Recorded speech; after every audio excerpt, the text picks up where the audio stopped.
Hello, everyone. This is another episode of Chatting with Asta. I'm Asta, and I'm talking with people all over in my life from all sorts of backgrounds. And I'm looking to them as both inspirational and informational resources. And yeah, if you're enjoying this show, especially this episode, don't forget to thumbs up, meaning you like it, comment, subscribe if you'd like, and share the video. Also, shuffle on the playlist. There's plenty of other interesting voices to listen to. And today on my show, I have Omar Salas Zamora. He is a filmmaker and he works at the Arbor Company, and they make a lot of great films. And maybe I'm a little biased because he's working on one with somebody I know. Anyway, welcome to the show, Omar. Thank you. Thank you. Thank you. Thank you. Yeah, how you doing? I'm doing good. It is been a crazy couple of months, but I think we're starting to see, that light at the end of the tunnel. So. Yeah, it's right behind you. Yeah, exactly. I can see it. And you've got a lovely hat on. You want to show everybody your hat? Yes, represent it. We should definitely put these on the website. You should. Yeah. Good. Sorry. Very good.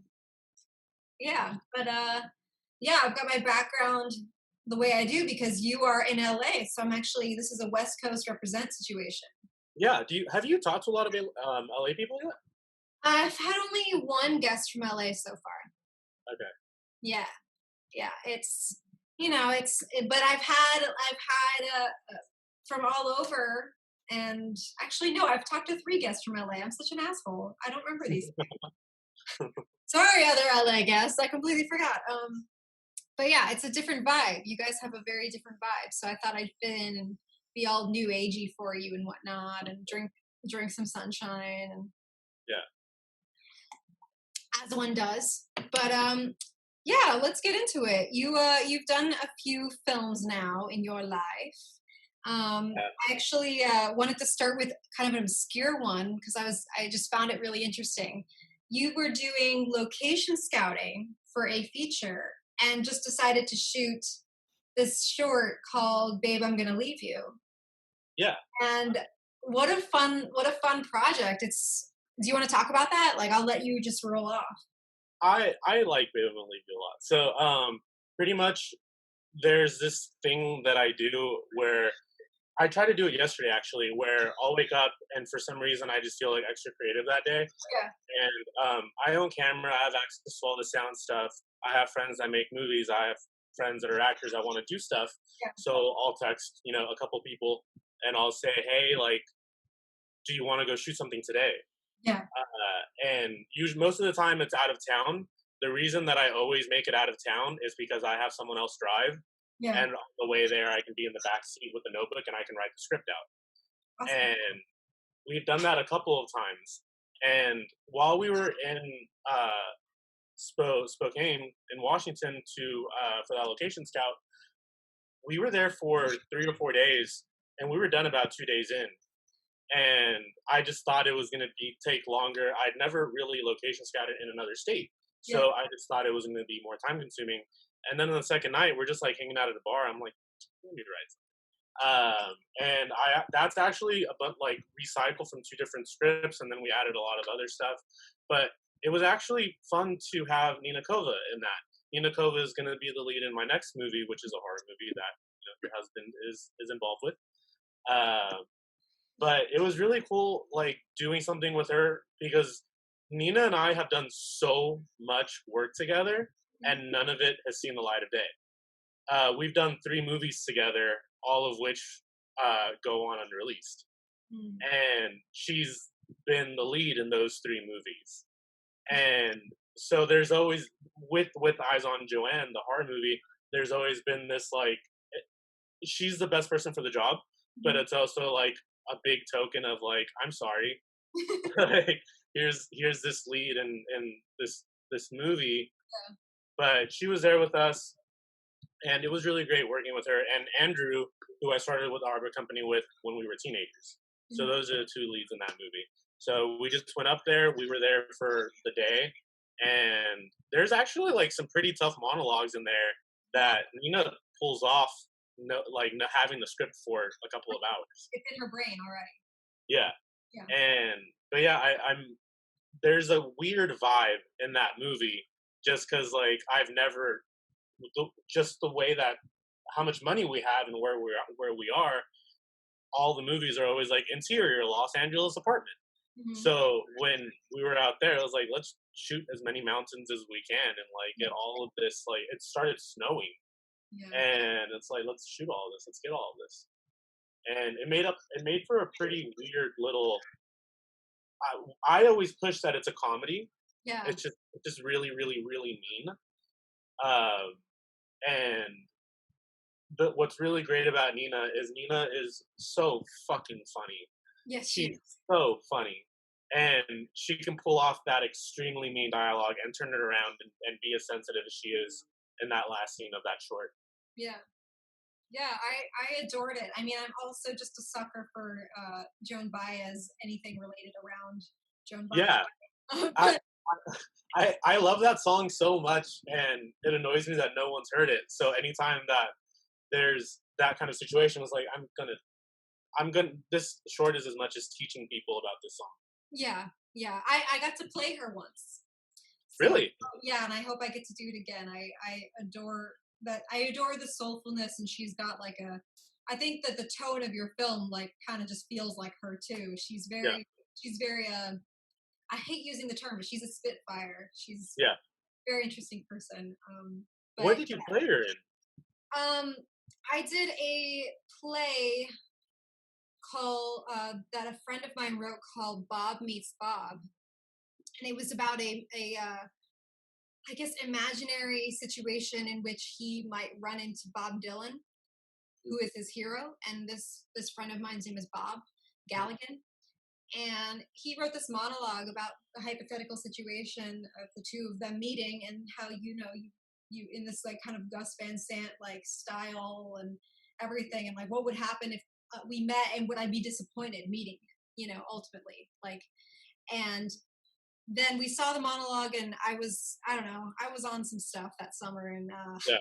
I started a theater collective with this guy that I was seeing, and it was very tumultuous, and we decided to make a whole play around it. And Yeah. we basically just watched the documentary Don't Look Back. I don't know if Yeah. you, yeah. Yeah. We Fire. watched it over and over and over again, and we were living in Minneapolis, so we were going to all of these dive bars and finding people who knew Bob Dylan back in the day. Yeah. And we were interviewing everybody, and we were asking about Joan Baez, and people kept thinking I looked like her, and then we were like, shit, that's what I'll play, Joan Baez. And then we just did a parallel matchup where my friend Bob and Bob Dylan's life had things that were similar, so that when they met, that it would just be like there's a disconnect, but they're so much the same. So Yeah. we like marketed it as a music act, and then we got a full room in a nightclub, and we performed it as a play. And long story short, it was crazy. I got paid in beer. I performed God on Your Side, God on Our Side, to a filled nightclub as Joan Baez. That's so cool. Yeah, so that's my Joan Baez story.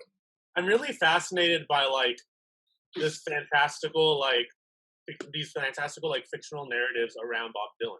He's Because there's that nobody seems to care about like the real story. Like there's always these like interesting like the Todd Haynes documentary or movie is so weird where it's Kate Blanchett and all these yeah, other characters playing Bob Dylan and what you guys do and it feels like there's so much fascination on like what could have this been like and no one really cares like what was it like. yeah. No, there's so many stories. I've met Yeah. so many. I mean, like it's a treasure trove, and one day I'll do more with it. But I was on so much stuff that summer that like it's like what is real? I don't know. Yeah. But going back to your stuff, like I just find fascinating a lot of your work. The stuff I've seen of yours, specifically being Adam and Fragments. I've obviously read some of the On Joanne script. Happy Birthday Duncan. I I think it's fair to say that your work is either it's definitely inspired, whether or not you I don't want to assume, but like you've got that kind of Cassavetes vibe. You've got that like Linklater vibe where you make these dialogue landscapes where I feel like even if like what you're seeing is something mundane. What is happening is so rich and understated. Uh, it's like a breakup between two people, like in this "Babe, I'm Gonna Leave You" is like rife with like tension. And "Happy Birthday Duncan," it's like, oh, the things that aren't said and then the things that are said. I mean, where does all that come from for you? That creative process of writing that, those really rich dialogue landscapes is what I'm calling them. Thank you so much. Yeah. So I think that like the earlier movies were so simple, and they were as simply thought out as they were written. There wasn't a lot of like meat on those bones. And then like around 2015, I met Calvin Piku, who's been the lead, and he's the lead in Duncan and in some of my other movies. And he like just got out of a theater school, so he like introduced me to all of his theater friends. So Yeah. I was suddenly going to a lot of theater, and I think if I had more people that were into theater as a kid, as a teenager, if I had like just even like one adult try to like usher me into that world, Yeah. I would have probably tried to be a playwright. That's just more I like writing more than anything else. Yeah. But after this like 2015 meeting of Calvin and really getting so involved with theater and around those actors and just going to a lot of theater, it really started to sink into my writing. Yeah. And with all the movies are more or less like rip-offs of something else. Like when you watch Happy Birthday Duncan, that's a rip-off of Faces by Cassavetes. And it is just all these two different the husband and the wife, and we're Yeah. gonna see their friends, and we'll just see how this plays out. But with when we got Adam is the most recent thing that I've done, and with Adam, Dylan Henley is one of the leads of that, and he has so many lines, and but it's we're every line in the script we sit down with like, well, this is what he's saying, this is the subtext of every single line. Yeah. So we know that going in, we know what the subtext of every single thing is. Yeah. And usually, like if I'm feeling a little looser, I'll let the actor do all that by themselves. With some projects, I'm more tyrannical with it, and it's like, well, we have to figure this out together so we know what we're doing. Yeah. And that is something like Adam, where it's it's pretty on the surface, and they're kind of all those conversations are really itching at more traumas that we're not going into. Mhm. We knew what those traumas were. We knew what those backstories were, but it wasn't it wasn't realistic for two characters to really speak on that level. Yeah. So yeah, those like particularly Adam, that is a script that we really work hard on. We just I do a crazy amount of rehearsals, and the, I think Adam more than anything, we really see like the fruits of that labor. Yeah. I think it works best there. I don't know how much Clay has told you about like my movies or my processes, but I'll assume nothing for the sake of this Yeah. interview. Assume away. Um, but Duncan was really odd because I'd gotten everybody together. I got all those actors together, and we were making a romance. Yeah. We had about $15,000 to do it, and I had gotten a house just to do it. So I moved into that house, and we're all living there for 1 month. And this is the entire crew. This is the cast. And then we laid everything out, and it was like, and we got all the gear to do it. And we laid everything out. And I was like, well, this movie's only going to take 20 days to shoot, and that's the expensive movie at $15,000. Yeah. So we had all this extra time. So I just kind of started calling friends, and I was like, hey, maybe we should come over and not waste these 10 days. Yeah. So we started kind of hanging out, and we did improv sessions, and we shot them, and we really kind of figured out who these characters were in Duncan. Yeah. We thought that we were going to make the movie in those 10 days. We ended up, I think we shot it like 4 of those days. So we really kind of had a pretty solid idea of who those characters were. I kind of had a breakdown of what's going to happen in the movie. Mhm. As soon as they improv their characters, they left, and then I wrote the script based on all of the improv sessions, based on their characters. So in the credits of that movie, it's based on the characters of like, I think there's like 8 people credited there, because we all did it together, and they came back, and we had a script now based on their own characters. So just a really odd situation. And on top of that, I didn't want to like throw away the improv mentality. Yeah. So the cinematographer, and there was 3 camera people there. None of them read the script. So we lit all the rooms, the whole house, backyard, front yard, backyard, living room, everything was lit kind of evenly. So everything's lit from above. That gives the actors freedom to go wherever they need to go.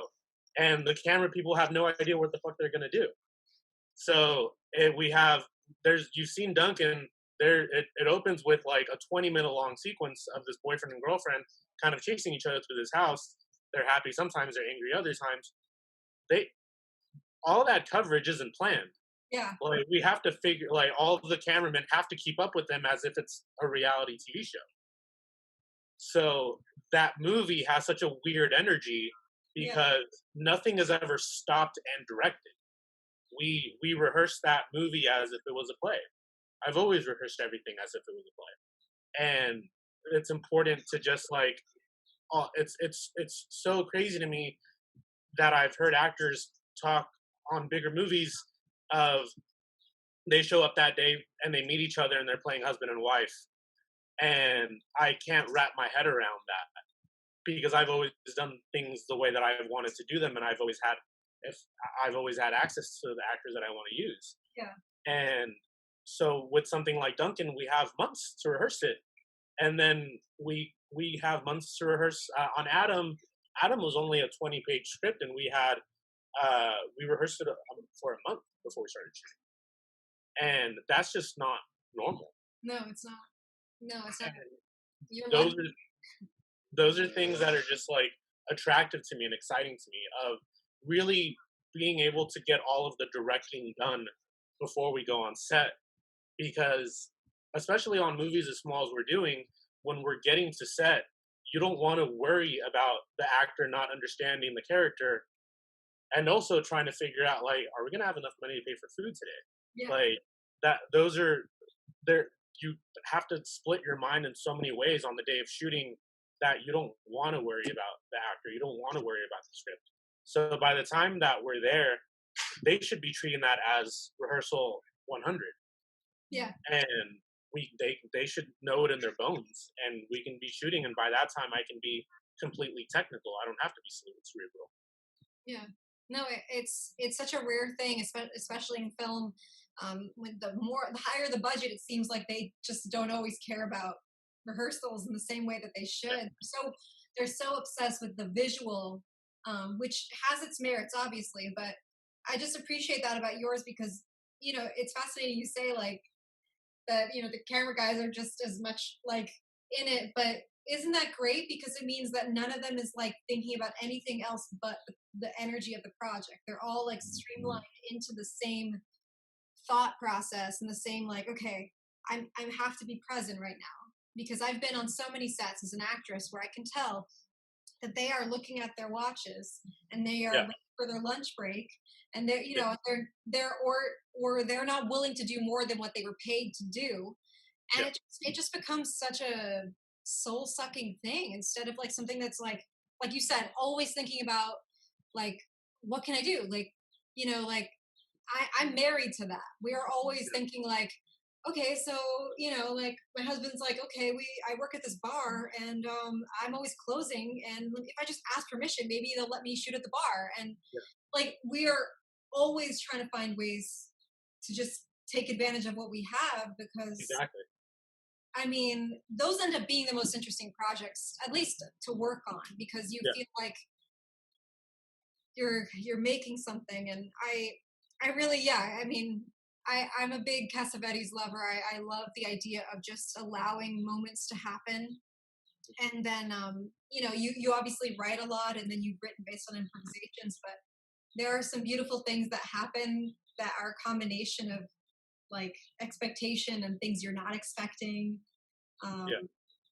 but yeah, I noticed that. I noticed that about you. So I thought that was kind of neat. And Thank you. I'm happy someone did. yeah, yeah, I I've seen so much of your work because of Clay, yeah. and and you're awesome. So like you know that already, but like I was watching when I was watching the Trauma movies, Oh my I God. was like so excited because uh when me and Clay first started talking, Clay was so like gung ho. Was like love horror, love what you're doing, and it was just like great. And I like I didn't recognize his name, and actually like we had a lot of like weird connections that I didn't know about, and there. But when I first started watching his stuff that like went on IMDb, I was like, "You've worked with Lloyd Kaufman," and like I like know he wants to like not put that he doesn't want that to be like the defining thing for him, but he's so important to me that like anytime he'll talk about it, that I'm gonna keep that conversation going. Yeah. But yeah, like he had told me about well you told me too about Trauma and you guys meeting on that and this rule of you're not allowed to fall in love, but you broke it anyway. Um, and Oops. I I just found I like find all of that fascinating and like Trauma like let's not talk about like where they were, where they're at now, or any of that stuff. There is still just that like spirit of independence that should be that that beacon for us. It should be that point of reference for us at all times. Yeah. This is a guy that's still doing it, and I haven't followed him as much as I should have over the last 10 years. But like as a teenager, I have this like dog-eared copy of Make Your Own Damn Movie, and it is just so important to me. And like definitely like being like 15, 16, 17 years old and like getting a prosumer camera and really trying to understand how you can piece things together with shots Yeah. and and and him really money was always the problem obviously Yeah. and Always. him really giving so many shortcuts on like run outside as soon as you hear a police siren so you can get a free shot of a cop car Yep. is like so invaluable like it's so it's so important to for people to know those things especially if you're going to be doing things as cheap as you as we are and especially if you want to keep control Mhm. the way that we keep control is by keeping these budgets this small Yeah. and it's he is like obviously like the figure for that Yeah. He's trying to democratize cinema because yeah you know, it's such a trauma is such an interesting lightning rod for subject like discussion, but like it at the end of the day, like for better or worse, my experiences with trauma like have been eye-opening because at the end of the day, when I went into it, I was just an actress. All right. When I came out of it, I realized that I was a voice yeah and that I had a perspective. Like, when else would an actress walk into something and walk out knowing that she has power in how to market herself, how to express herself, and how to get people's attention, all of that. Like, I left going, I'm not going to wait to be discovered. I'm going to discover myself, put it out. And then for me, I also was lucky to come out of the experience with someone who I thought was just super hot, but also ended up being really intellectual and very like very cool and wonderful and had this jumping off point where all we wanted to do was make things together. It's like just constantly and that like if I had just gone in as an actress and left, I think all I would care about is like purely exposure or yeah purely like certain kinds of projects and I've just kind of, I don't know, like maybe it's not the legacy I thought I was going to take out of being working with trauma.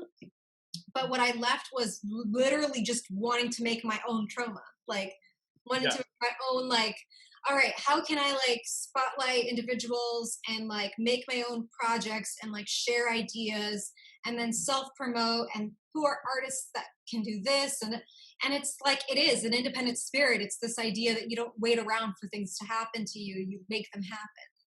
Exactly, yeah. And like I don't, when you watch those movies too, you can just feel the joy. Yeah. These people are having fun making movies, Yeah. and like it feels like all these actors are enjoying being there.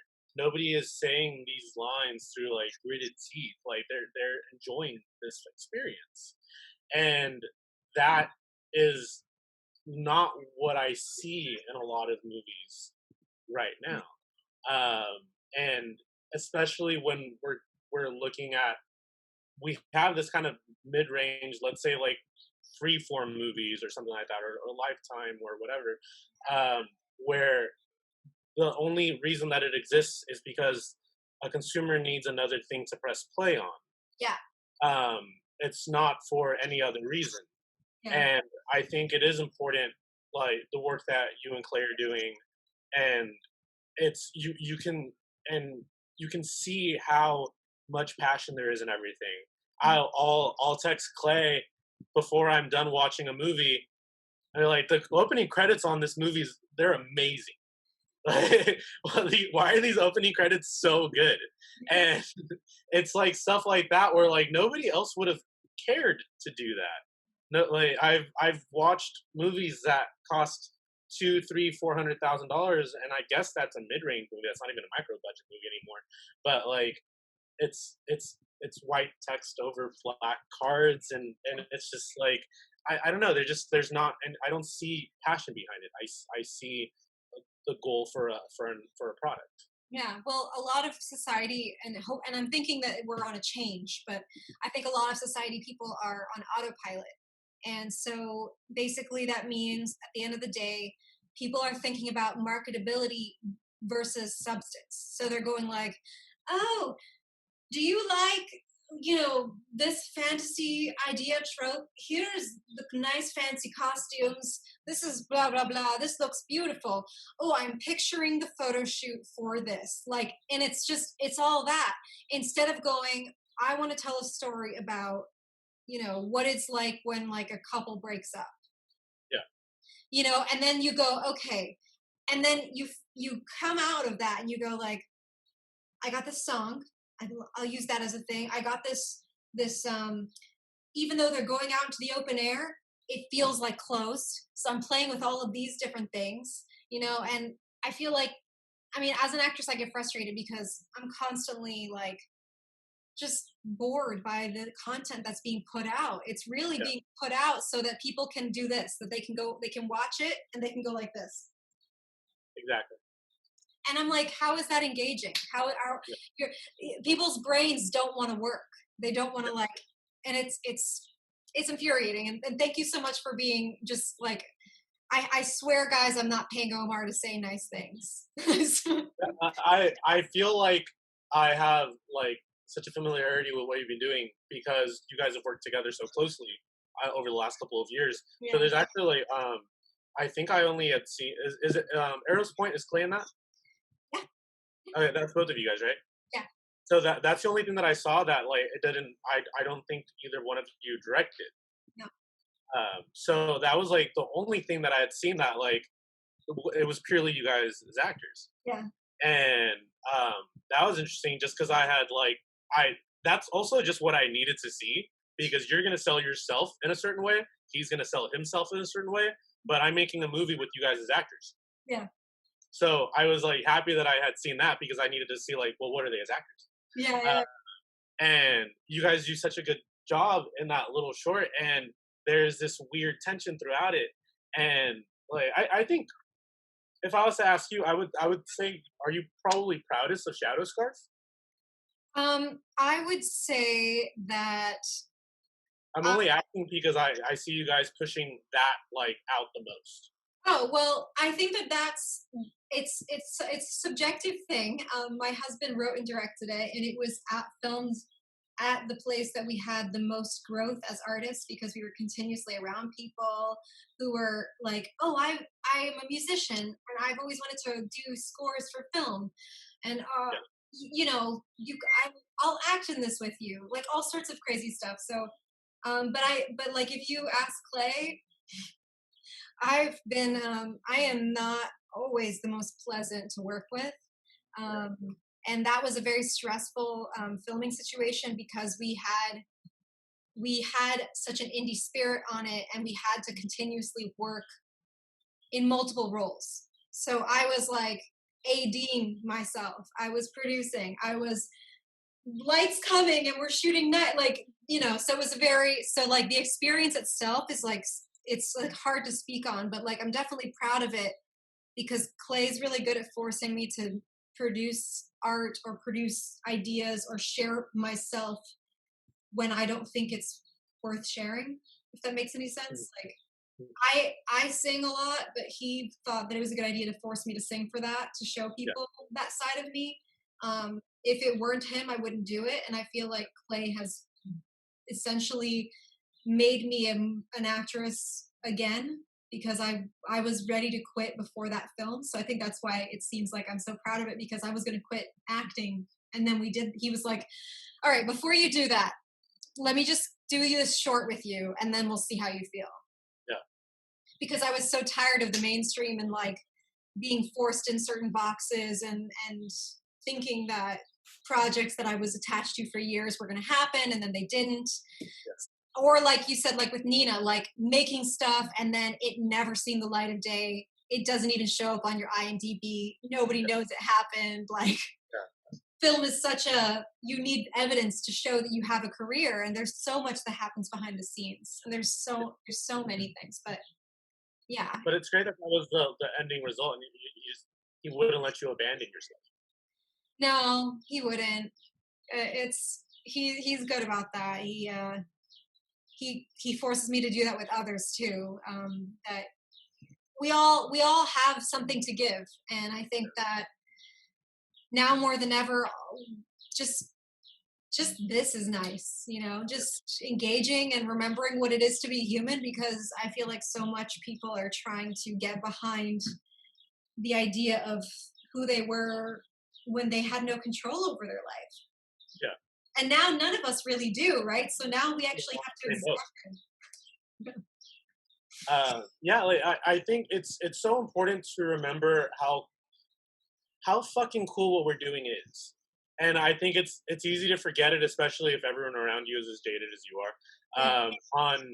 On the last feature that I did, Hollow Bedrooms, like there was always like one very young guy whose first movie it was. Yeah. And that was like we did that movie's done on 5 units of shooting. We had to shoot that's 5 different parts of shooting, and on every unit it would be one young person there, and it just we needed, especially if we're 12-hour days where we're shooting all night long, like you need someone to look around and awe, like, whoa, like this is a movie. Wow, this is so fucking cool, because you need to give the rest of the crew that excitement of like, hey, remember, we're working on a movie.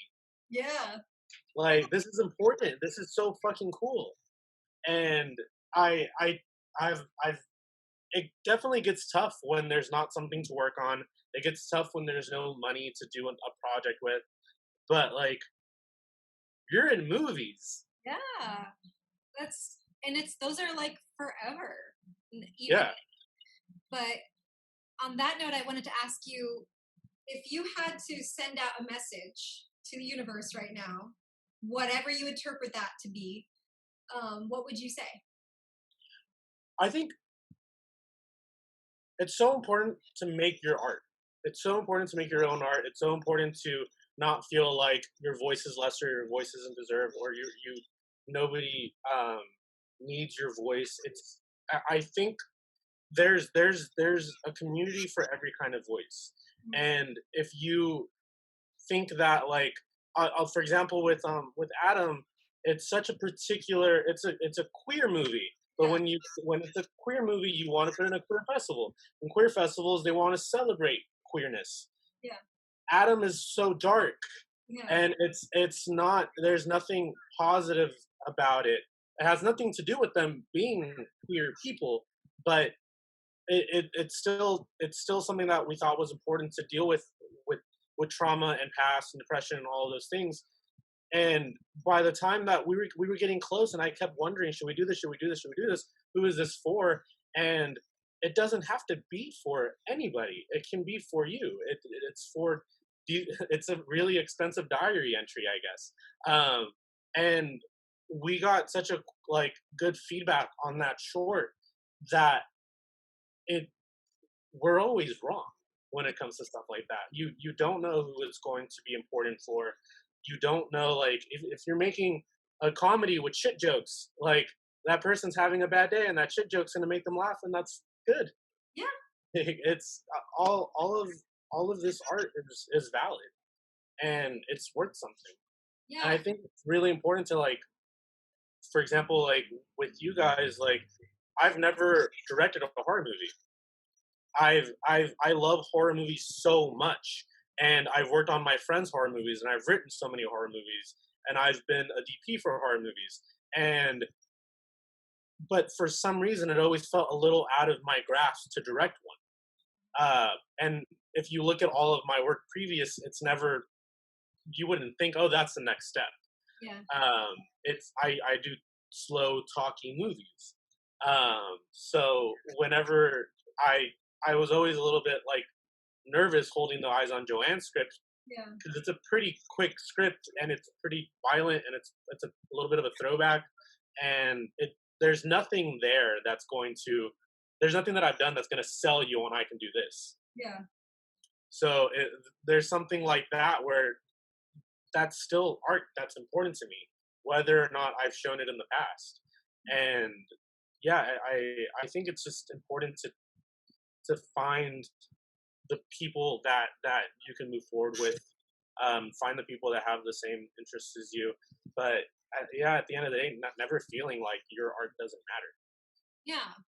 So yeah, everybody should make their art because sometimes you may be drawn to making something and you maybe don't fully understand why yet, but just roll with it because that's you're reflecting something going on with you or something that you want to explore. Because when we make art, we become investigators, we become instigators, we become, empathizers and everything. And yeah, make it if you can. Make it however. Like, don't wait for it to be perfect. Yeah. So I think that's a great message to end on. And thank you so much for coming on the show. Thank you for having me. It's so important to make your art.